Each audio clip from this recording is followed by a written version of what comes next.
Video like जरूर कर लीजिए और ऐसे वीडियो लगातार फ्री में पाने के लिए चैनल को तुरंत सब्सक्राइब कर लीजिए और बेल आइकन को जरूर टैप कर लीजिए ताकि आगे भी सारे वीडियो आपको मिलते रहे। यूट्यूब में फॉलो करते हैं तो प्लीज ये वाला फ्री टेलीग्राम चैनल जरूर ज्वाइन कर लीजिएगा। सारे नोटिफिकेशन सारे अपडेट यहीं पे आते हैं, ध्यान रखिए। नमस्कार दोस्तों, स्वागत है आप सभी का R by study for civil services पर। मैं अलका पांडे। तो दोस्तों चलिए हम लोग देखने जा रहे हैं करंट अफेयर्स के MCQ जो आपकी आने वाली एग्ज़ाम के लिए काफ़ी ज़्यादा इंपॉर्टेंट है। तो चलिए शुरू करते हैं। 27 सितंबर 2024 तक भारत विश्व का कौन सा सबसे बड़ा इथेनॉल उत्पादक और उपभोक्ता बन गया था? पहला, दूसरा, तीसरा या फिर पांचवा? तो इसका राइट आंसर क्या होगा? तो राइट आंसर है दोस्तों तीसरा। सितंबर 2024 तक भारत विश्व का तीसरा सबसे बड़ा इथेनॉल उत्पादक और उपभोक्ता बन गया था। अगला सवाल है TCS से रिलेटेड कि टाटा इलेक्ट्रॉनिक और टाटा कंसल्टेंसी सर्विसेज मिलकर किस वर्ष तक भारत के पहले घरेलू स्तर पर चिप विकसित करेंगे? 2025, 2026, 2027 या फिर 2030? तो इसका राइट आंसर है दोस्तों 2026 तक। 2026 तक भारत का पहला घरेलू स्तर पर चिप। आगे बढ़ते हैं। दिया गया निम्नलिखित में से कौन सा भारतीय अंतरिक्ष स्टार्टअप नासा से ऑर्डर प्राप्त करने वाला प्रथम भारतीय स्टार्टअप बना? Pixel, Skyroot, NewSpace India या फिर इनमें से कोई नहीं? तो राइट आंसर क्या है? राइट आंसर है पिक्सेल। ठीक है, अगले सवाल की तरफ बढ़ते हैं। अक्टूबर 2024 को विश्व स्वास्थ्य संगठन ने निम्नलिखित में से किस देश को ट्रैकोमा मुक्त घोषित कर दिया? कंबोडिया, गाम्बिया, ईरान या फिर भारत? तो राइट आंसर क्या है? राइट आंसर है भारत। ट्रैकोमा फ्री हो गया है भारत, याद रखिएगा। और आगे बढ़ते हैं। निम्नलिखित में से कौन सी कोयला कंपनी 4 अमृत फार्मेसियाँ खोलने वाली पहली कोयला कंपनी बनी? Coal India limited, central coal fields limited, western coal fields limited या फिर south eastern coal fields limited? तो राइट आंसर क्या है? राइट आंसर है south eastern coal field limited यानी SCCL। ठीक है। उत्तर प्रदेश के किस जिले में देश का पहला हिंदी साहित्य भाषा संग्रहालय स्थापित किया जाएगा? लखनऊ में, वाराणसी में, अयोध्या में या फिर गोरखपुर में? तो देखिए दोस्तों, ये स्थापित किया जाएगा वाराणसी में, देश का पहला हिंदी साहित्य भाषा संग्रहालय। आगे बढ़ते हैं। दिया गया केंद्रीय मंत्री श्री नितिन गडकरी ने 18 सितंबर 2024 को छत्तीसगढ़ के किस जिले में स्थित कठिया गांव में विश्व का सबसे ऊंचा बास टावर का उद्घाटन किया? बेमेतरा, रायगढ़, बीजापुर या फिर जशपुर? तो राइट आंसर क्या है? राइट आंसर है बेमेतरा में। आगे बढ़ते हैं। दिया गया है कि निम्नलिखित में से कौन से देश ने विश्व में पहली बार देश के सभी स्तरों के न्यायाधीशों के चुनाव के लिए वोटिंग प्रक्रिया शुरू की है? अमेरिका, यूक्रेन, मोरक्को या फिर मैक्सिको? तो यहाँ पे राइट आंसर है दोस्तों मैक्सिको। मैक्सिको में सभी स्तरों के न्यायाधीशों के चुनाव के लिए वोटिंग प्रक्रिया शुरू की गई है। हमारे देश भारत में कौन सी प्रक्रिया है, इसको कमेंट बॉक्स में मेंशन कीजिए। आगे बढ़ते हैं। निम्नलिखित में से कौन सा राज्य नीति आयोग का महिला उद्यमिता मंच अध्याय पाने वाला पहला राज्य बना? तेलंगाना, तमिलनाडु, कर्नाटक या फिर केरल? तो यहाँ पे राइट आंसर है दोस्तों तेलंगाना। अगले सवाल की तरफ बढ़ते हैं। दिया गया कि निम्नलिखित में से किस राज्य ने सबसे पहले गाय को राज्य माता का दर्जा दिया?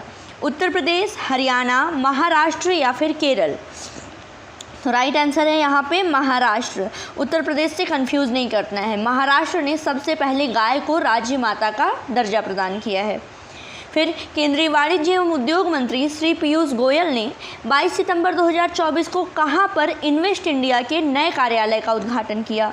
मलेशिया में, सिंगापुर में, इंडोनेशिया में या फिर मालदीव में? तो राइट आंसर है यहाँ पे सिंगापुर। इन्वेस्ट इंडिया का नया कार्यालय और उद्घाटन किसने किया? श्री पीयूष गोयल ने। अगला सवाल, केंद्रीय परिवहन एवं मंत्री श्री नितिन गडकरी ने 28 सितंबर 2024 को किस राज्य के नागपुर हैदराबाद राष्ट्रीय राजमार्ग के किनारे ऑक्सीजन बर्ड पार्क यानी अमृत महोत्सव पार्क का लोकार्पण किया? तो देखिए ये तो पता चल जा रहा है महाराष्ट्र ही, ये आप याद रखिएगा। ऑक्सीजन बर्ड पार्क कहाँ पर? नागपुर में है। ठीक है, नागपुर महाराष्ट्र। आगे बढ़ते हैं। प्रधानमंत्री श्री नरेंद्र मोदी ने 5 अक्टूबर 2024 को महाराष्ट्र के किस जिले में पोहर देवी में बंजारा विरासत संग्रहालय का उद्घाटन किया? लातूर, वाशिम, सोलापुर या फिर कोल्हापुर। तो दोस्तों राइट आंसर है यहाँ पे वाशिम। ये याद रखिएगा, बंजारा विरासत संग्रहालय कहाँ पर है? महाराष्ट्र के वाशिम में। आगे बढ़ते हैं। दिया गया निम्नलिखित में से किसने केरल के कोचीन अंतर्राष्ट्रीय हवाई अड्डे पर पशु क्वारंटाइन और प्रमाणन सेवा का उद्घाटन किया? श्री नितिन गडकरी, जॉर्ज कुरियन, जगत प्रसाद नड्डा या फिर शिवराज सिंह चौहान ने? तो राइट आंसर क्या है? श्री जॉर्ज कुरियन। ठीक है। इसके अलावा श्री जॉर्ज कुरियन की जो पर्सनैलिटी है वो किस लिए फेमस है, इनके बारे में आप जो भी जानते हैं उसको कमेंट बॉक्स में बताइए। अगला सवाल दिया गया कि उड़ीसा में आने वाले भीषण चक्रवाती तूफान दाना का नामकरण किस देश ने किया था? कतर ने, बहरीन ने, कुवैत ने या फिर ईरान ने? तो राइट आंसर है दोस्तों कतर। आगे बढ़ते हैं। मनकीडिया समुदाय से पूछा गया है कि मनकीडिया समुदाय उड़ीसा में वनों पर आवास अधिकार पाने वाला कौन सा विशेष रूप से कमज़ोर जनजाति समूह यानी पीवीटीजी बन गया? पहला, तीसरा, पाँचवां या फिर छठवां? तो ये है छठवां। पीवीटीजी के बारे में दोस्तों मैं आपसे सवाल पूछूंगी, बताइए ये पीवीटीजी यानी पर्टिकुलरली वल्नरेबल ट्राइबल ग्रुप्स जो हैं हमारे देश में कितने हैं और किस राज्य में पीवीटीजी की संख्या जो है वो सबसे ज़्यादा है? ये सवाल, इसका आंसर दीजिए आप कमेंट बॉक्स में। आगे बढ़ते हैं। पूछा गया है कि केंद्रीय प्रदूषण नियंत्रण बोर्ड की फरवरी 2025 में जारी एक रिपोर्ट के अनुसार प्रयागराज महाकुंभ के दौरान गंगा और यमुना नदियों के जल में किस बैक्टीरिया का स्तर काफ़ी बढ़ गया है? ठीक है। Cryptosporidium bacteria, Escherichia coli bacteria, Legionella bacteria या फिर फीकल कोलीफॉर्म बैक्टीरिया? ये आपको बताना है। तो राइट आंसर क्या है दोस्तों यहाँ पे? राइट आंसर है फीकल कोलीफॉर्म बैक्टीरिया। महाकुंभ के दौरान वार्निंग वगैरह जारी की गई थी कि आप पानी में डुबकी मत लगाइए। क्यों? इसी बैक्टीरिया की अधिकता हो गई थी गंगा और यमुना के जल में। ठीक है, इसी कारण। आगे, नासा के अनुसार किस देश में स्थित थ्री गॉर्जेस डैम ने पृथ्वी के घूमने की गति को प्रभावित किया था? कनाडा, चीन, रूस या भारत? तो राइट आंसर क्या है? राइट आंसर है चीन। ये जो थ्री गॉर्जेस डैम है ये है चाइना में, और नासा ने बोला था कि इसने पृथ्वी के घूमने की गति को प्रभावित किया है इस डैम ने, और ये डैम स्थित है चाइना में। अगला सवाल, 20 सितंबर 2024 को केंद्रीय रेशम बोर्ड के कितने वर्ष पूरे हुए? 20, 25, 50, 75 या फिर 100? तो राइट आंसर है दोस्तों 75 वर्ष। केंद्रीय रेशम बोर्ड को 75 वर्ष पूरे हुए। केरल के मुख्यमंत्री पिनाराई विजयन ने 1 अक्टूबर 2024 को केरल के किस जिले में केल्ट्रॉन कंपोनेंट कॉम्प्लेक्स लिमिटेड में भारत की पहली सुपर कैपेसिटर विनिर्माण सुविधा का उद्घाटन किया? अल्लापुड़ा, एर्नाकुलम, वायनाड या फिर कन्नूर? राइट आंसर है कन्नूर। आगे बढ़ते हैं। अगला सवाल है, महाराष्ट्र सरकार ने 23 सितंबर 2024 को किस हवाई अड्डे का नाम बदल करके जगत गुरु संत तुकाराम महाराज अंतर्राष्ट्रीय हवाई अड्डा रखा? सिंधुदुर्ग हवाई अड्डा, बारामती हवाई अड्डा, पुणे अंतर्राष्ट्रीय हवाई अड्डा या फिर नवी मुंबई हवाई अड्डा? तो राइट आंसर क्या है? राइट आंसर है पुणे अंतर्राष्ट्रीय हवाई अड्डा। इसका नाम पुणे वाले एयरपोर्ट का नाम बदल करके जगत गुरु संत तुकाराम महाराज अंतर्राष्ट्रीय हवाई अड्डा कर दिया गया है।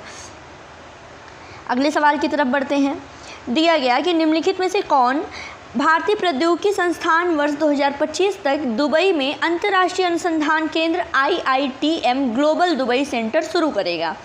IIT Madras, IIT Bombay, IIT Kanpur या फिर IIT रुड़की? तो राइट आंसर क्या है? राइट आंसर है IIT मद्रास, भारतीय प्रौद्योगिकी संस्थान मद्रास। अगला सवाल, केंद्रीय मंत्रिमंडल ने 9 अक्टूबर 2024 को भारत के किस राज्य के लोथल में राष्ट्रीय समुद्री विरासत परिसर के विकास को मंजूरी दे दी? गुजरात, महाराष्ट्र, उत्तर प्रदेश या मध्य प्रदेश? तो देखिए लोथल से समझ जाना चाहिए आपको, इसका आंसर है गुजरात। याद रखिएगा, राष्ट्रीय समुद्री विरासत परिसर कहाँ पर? गुजरात के लोथल में। आगे बढ़ते हैं और आज का हमारा आखिरी सवाल रहेगा कि प्रधानमंत्री श्री नरेंद्र मोदी ने 26 सितंबर 2024 को राष्ट्रीय सुपर कंप्यूटिंग मिशन के तहत स्वदेशी रूप से विकसित कितने परम रुद्र सुपर कंप्यूटर लॉन्च किए? 1, 2, 3 या 4? तो देखिए राइट आंसर है 3। तो ये तो हमने कर लिए अपने इम्पॉर्टेंट वाले 25 MCQ।